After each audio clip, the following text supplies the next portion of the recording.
Become a channel member and support the content. You also get access to exclusive videos. You'll get an emote next to your name in the comments. The link for that can be found next to the subscribe button or in the description. And beat the random lottery that is FIFA points by buying the coins direct from u7buy.com. Use code TVM at checkout for a 5% discount, or if you're a new customer, get 8% discount. The link is down below. What is going on, guys? Tim here. Welcome back to a brand new video, and it is time to review the upgraded Rttf Alaba, up from an 87 to an 88, so it's not a massive increase. Of course, he's got this for progressing through to the next round in the Champions League. This was one of those cards I packed untradeable.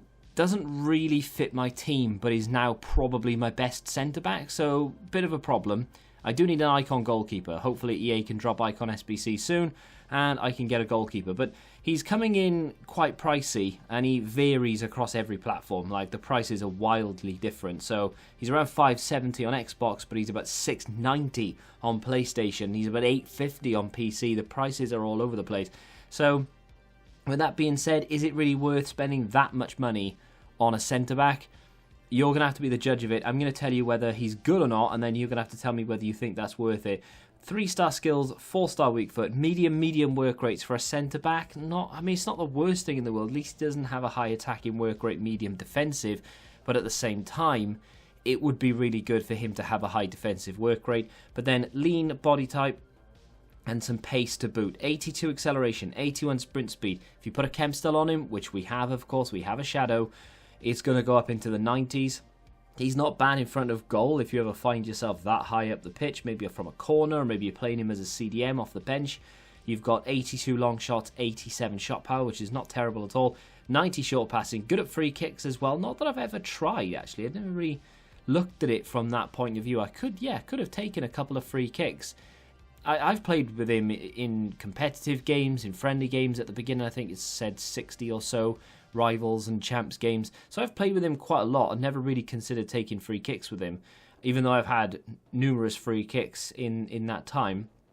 He's got really good reactions, composure, and ball control, which you may not consider to be a very good trait for a centre-back, or something you don't really look for, but it's something that you should be looking for, because if they can defend, which Alaba can, high 80s, low 90s for his defensive stats, apart from the heading, which is largely irrelevant in this game, the next thing you should be looking for, other than strength, really, is the fact that he should have composure and reactions, so that he can react to things and be composed to get rid of them from the back.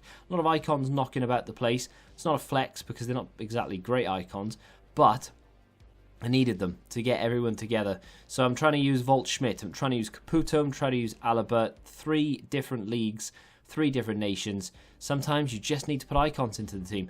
Went into Classic Match to essentially get the feel of him. Obviously, I've played a lot with the 87, so I knew how good that card was. There were a few things here or there.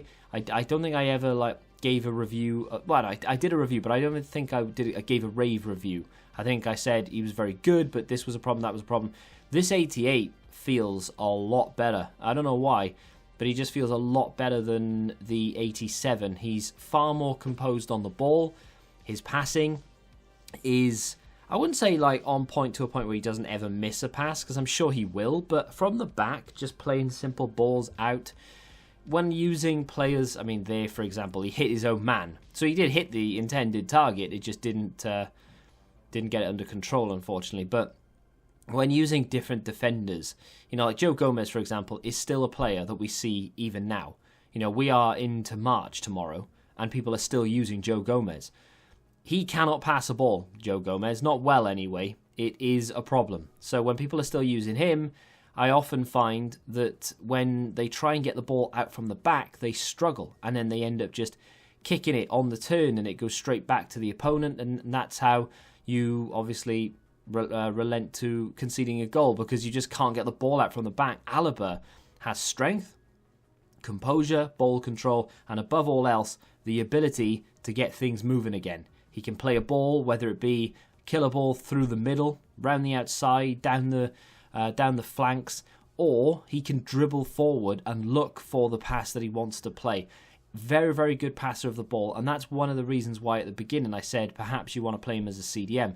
That is a long, raking ball, reaches his intended target. which was Zidane, I believe, at that point. Zidane's header didn't unfortunately find his target, but still, it was a long raking ball, and he does that quite a lot, and it's accurate. His long passing is only 84, so maybe you'll consider giving him a chem style to improve that, but I mean, for the most part, in terms of his playing the ball out of the back, I didn't have any problems with it whatsoever. Had the utmost confidence. Not that I've got the best defenders around him, that's another thing. He carried my defence. Yeah, we're conceding goals here or there, but, you show me a game of FIFA where you don't concede a goal. It happens more often than not. I mean, you'll have the odd game where you keep a clean sheet, I'm sure. But for the most part, you will concede 1 or 2 goals. It's just the way FIFA goes. The game... I'm not going to say the game goes against you, but we've all been there. That's a terrible ball out from the back. That's the odd occasion where he doesn't get it right.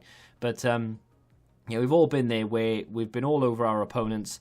You feel like they are, literally, they've just got no thumbs, or they're holding the controller upside down and looking at a different screen, and the game just gifts them the goal or the opportunity or whatever it may be. We've all had those games. But, for the most part, Alaba is a sensationally solid centre-back. He doesn't really do anything wrong. Heading, if you ever have a problem where your opponent likes to cross a lot, I don't know why he would, but if he does, yeah, unfortunately, you're not really going to be in a position to head it accurately clear. I mean, it's not terrible 81, and with a Shadow Chem style we boosted up slightly, and of course with 90 jumping, he can win headers, and I've never really noticed that there's a problem with that. People don't tend to cross a lot anyway, but this card is up there. He is one of the better centre-backs I've used. He's better than, in my opinion, right, to play against. I hate playing against Varane, not necessarily because he just tackles me all the time, it's just boring.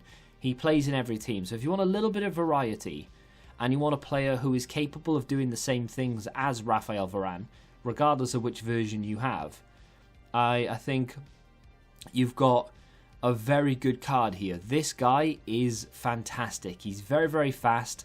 His weak foot is nice. He can play up from the back. He's got really good ball control. There's just nothing really wrong with him. That's the main takeaway. The work rates, ideally, yeah, okay, he'd have high defensive work rate. That would have been handy. But apart from that, I can't really think of one thing that really turns me off about the card. The price is a problem. Would you pay, and that's the question of the video, because I got him untradeable, so I'm lucky. Would you go out and pay 600,000 coins plus for I wouldn't say an end game necessarily, but if they progress through one more round, I would say then he's up there with the end game centre backs. Would you pay 600,000 coins for a centre back that is likely to be an end game centre back? That is the question, and I need the answer. Let me know in the comment section down below. But if you have enjoyed this review, hit the like button, subscribe to the channel if you're new, and until the next time, goodbye. Join the Betting Rebellion and find out what your football knowledge is really worth.